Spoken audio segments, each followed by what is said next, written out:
Hi guys, welcome to trading சோதனைகள். Morning SGX Nifty பார்த்தீங்கன்னா 23,874க்கு open ஆவன்னு indicate பண்ணுச்சு. ஆனால் நம்ம மார்க்கெட் ஓப்பன் ஆனது பார்த்தீங்கன்னா 23,904, 91 point negative gap down opening. OI data பார்த்தீங்கன்னா 23,900ல் ஒரு ஸ்மால் சப்போர்ட் இருந்தது. அந்த 23,900 உடைக்கலனா 24,000 வரைக்கும் மார்க்கெட் போகும்னு இண்டிகேட் பண்ணியிருந்தது. 24,000க்கு மேலே சஸ்டெயின் பண்ணா அடுத்து கொஞ்சம் மேலே போகலாம். பொதுவாக கேப் டவுன் ஆகி லோயர் லோவை உடைக்கலனாலே கொஞ்சம் மேலே போகிறதுக்கான வாய்ப்பு தான் இருக்குது. எஸ்டர்டே பிடிஎஸ்டி எடுத்தவங்கலாம் ப்ராஃபிட் புக் பண்ணுவாங்க. இங்கே பார்த்தீங்கன்னா நிஃப்டி எஸ்டர்டே லோக்கு கீழே தான் ஓப்பன் ஆகி திருப்பியும் மேலே போய் கொஞ்சம் டெஸ்ட் பண்ணியிருக்கான். மார்க்கெட் பார்த்தீங்கன்னா 23,990 வரைக்கும் போனாங்க.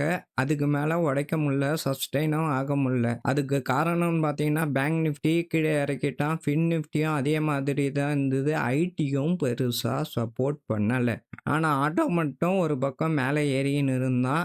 அது நிஃப்டிக்கு உதவலை. இங்கே பார்த்தீங்கன்னா ஓஐ டேட்டாவில் 24,000 ஒரு ரெசிஸ்டன்ஸ்னு முடிவு பண்ணிட்டாங்க. அதன் பிரகாரம் 24, 100, 200 அதுக்கேற்ற மாரி தடையை கட்ட ஆரம்பிச்சிட்டாங்க. ஸோ 24,000க்குள்ளே தான் மார்க்கெட்டு இருக்க போகுது. 24,000 ஒரு ஸ்ட்ராங் ரெசிஸ்டன்ஸாக ஆக்ட் ஆகின்னு இருந்தது.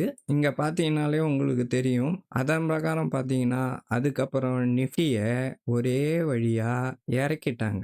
நேற்று டே லோக்கு மேலே இருந்தவன் திருப்பியும் மேலே போய் இங்கே பார்த்தீங்கன்னா அங்கே ரிஜெக்ட் ஆகிட்டு அங்கேருந்து அப்படியே இன்னைக்கு ஓப்பனிங் லோ வரைக்குமே வந்தான். அதையும் பிரேக் பண்ணிட்டான். இதுக்கு முழுக்க முழுக்க பேங்க் நிஃப்டியும் ஃபின் நிஃப்டியும் தான் காரணம். இவ்வளோ நாள் பேங்க் நிஃப்டி தான் மார்க்கெட்டை ஏற்றிக்கின்னு இருந்தான், நிஃப்டிக்கு சப்போர்ட் பண்ணி. இப்போ பார்த்தீங்கன்னா அவன் தான் இறக்கிங்கன்னு இருக்கான். 3 ஹவர்ஸ் பை சைடு, அடுத்த செகண்ட் ஹாஃப் பார்த்தீங்கன்னா செல் சைடு. நீங்கள் ஆக்டிவாக இருந்தீங்கன்னா பை சைடையும் செல் சைடையும் நீங்கள் ட்ராக் பண்ணியிருந்தா பிடிச்சிருக்கலாம். நீங்கள் ஒரே சைடு நீங்கள் ஆப்ஷன் செல்லருக்கு கொஞ்சம் கஷ்டமாக தான் இருந்துருக்குங்க. கண்டிப்பாக அவங்க செகண்ட் ஹாஃப் வந்து அவங்க வியூவை மாற்றி வேறு பொசிஷன் எடுத்திருந்தா அவங்களுக்கு நல்லபடியாக இருந்திருக்கும். இல்லை நான் காலைல எடுத்துட்டு ஈவினிங் வரைக்கும் ஹோல்டு பண்ணுற கேட்டகரியாக இருந்தால் இன்றைக்கி கஷ்டம் தாங்க. இங்கே பார்த்தீங்கன்னா நான் பேங்க் நிஃப்டி மந்த்லி கேண்டில் வச்சுருக்கேன். இதில் 24,000 எவ்வளோ இம்பார்ட்டன்ட் லெவல்னு இதில் பார்த்தீங்கன்னாலே தெரியும்.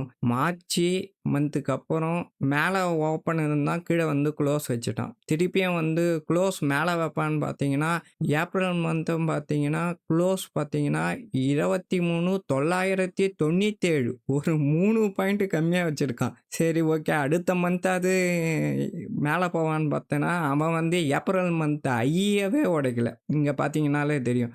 அதுக்கு மேற்பட்டு மார்ச் மந்த் ஐயை வந்து ஜூன் மந்த் உடைக்கல. இப்போ ஜூன் மந்த் ஐயை தாண்டி மேலே போகிறானேன்னு பார்த்தா இங்கே கேம் ஃபுல்லாகவே சேஞ்ச் ஆயிடுச்சு. இங்கே பேங்க் நிஃப்டி பார்த்தீங்கன்னா போன மந்த் ஐயை உடைக்க முடியாமல் கீழே வந்துன்னு இருக்கான். இதே தான் ஃபின் நிஃப்டியும். ஸோ இதனால் என்னப்பா அப்படின்னு கேட்டால் 24,000 வச்சு இவ்வளோ நாள் கேம் விளையாடி இருந்தது. க்ளோஸ் வரலை. அது ஒரு வீக். இந்த மந்த்து கேண்டில் நல்ல க்ரீனாக இருந்ததை ரெட்டாக சேஞ்ச் பண்ணிட்டாங்க. இப்போதைக்கு ட்ரெண்டு பார்த்தீங்கன்னா லைட்டாக செல்லு. இது கண்டினியூ ஆகுமான்னு கேட்டால் இன்னைக்கு கேண்டிலோட லோவையும் 23,805 ஆல்ரெடி நம்ம சொல்லியிருக்கோம். அதான் மந்த்லி கேண்டிலோட லோ. அதை உடச்சி க்ளோஸ் வச்சு ஓப்பன் அண்ட் க்ளோஸ் வச்சுட்டானா இன்னும் கொஞ்சம் வீக்கு தாங்க.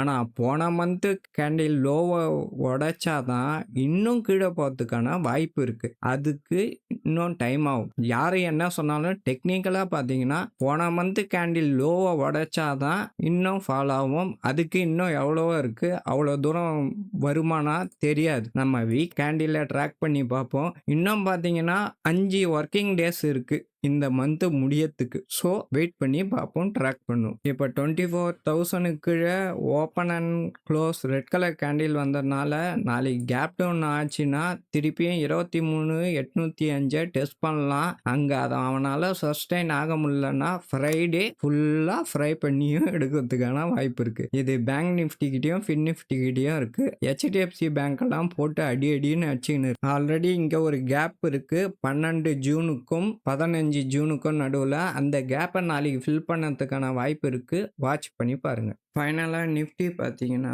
-126 பாயிண்ட் நெகட்டிவ்ல க்ளோஸ் ஆயிருக்கான். இதுல பார்த்தீங்கன்னா, ஆட்டோ மட்டும் 0.7% பாசிட்டிவ் க்ளோசிங். ஐடி பார்த்தீங்கன்னா, ஃப்ளாட் க்ளோசிங். மீதி எல்லாமே 0.4லேருந்து 1%யும் 1%க்கு மேலேயும் நெகட்டிவ் க்ளோசிங் தான். இன்னைக்கு டாப் கெய்னர்ல SBI life, Bajaj auto, Mahindra and Mahindra. Top லூசர்ல அதானி என்டர்பிரைஸ், நெஸ்லே இந்தியா இந்த ஸ்டாக்லாம் இருக்கு. ஓகே நண்பர்களே, இந்த வீடியோ உங்களுக்கு பிடித்திருந்தால் லைக் பண்ணுங்க, ஷேர் பண்ணுங்க, மறக்காம சப்ஸ்கிரைப் பண்ணுங்க. மீண்டும் நாளை சந்திப்போம்.